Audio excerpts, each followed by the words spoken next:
Hi everyone, it's Jacob Leffler. I'm just going to be talking about discussion board number 2, which is on the summative and formative assessments. So, I mean, I didn't really know all the things that I did when I was like in school, like middle school and high school and everything like that. I didn't know that all the things that we were doing had like a name to them. Um, but I mean, we've all done summative and formative assessments our entire life, and we just didn't really know it. I guess I never really put a name to it. So like a formative assessment is just something that you do all the time. You kind of do it as you're going, just to see if your students are gaining an understanding or understanding the material. So, or even just doing like a greeting. Like whenever I'm on Zoom, um, I just I just tell them to give me a thumbs up if they all understand it, thumbs down, thumbs middle, and that's kind of like a formative assessment, just to see if they're understanding the current content you're teaching. And then a summative assessment is just like the chapter tests or tests like that we take. Um, but for since I'm in special education, I kind of have a different view on assessment. So I kind of, whenever I hear the word assessment, I think of the word like, I think of like ABC charts or um, behavioral interventions and stuff, and those types of assessments. So I know that there's a lot of different kinds. And I know that one problem that could arise in any type of assessment is just like the bias that a teacher has for a student.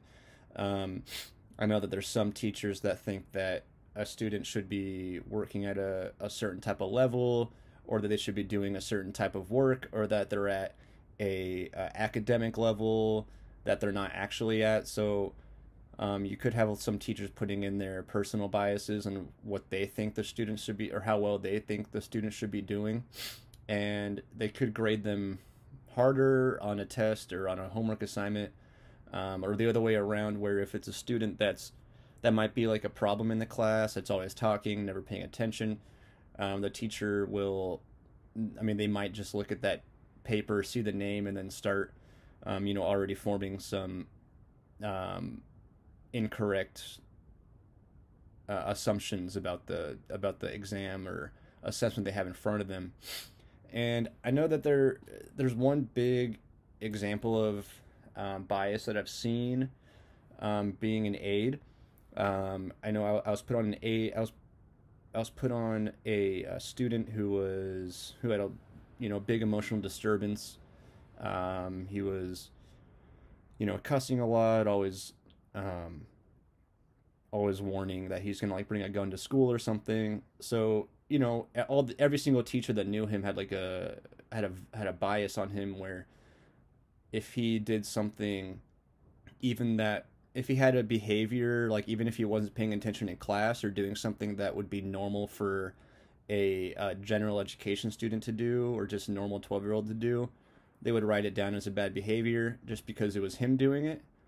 Um, and whenever when once I got put onto him, I realized that all he needed was just someone to give him some positive feedback, and his behavior got really, it got a lot better. But there was all those biases already there in place from all the other teachers when they were doing the behavior assessments of him and all the ABC charts. So I think teacher bias is a pretty big thing, just because teachers are also human, so you can't.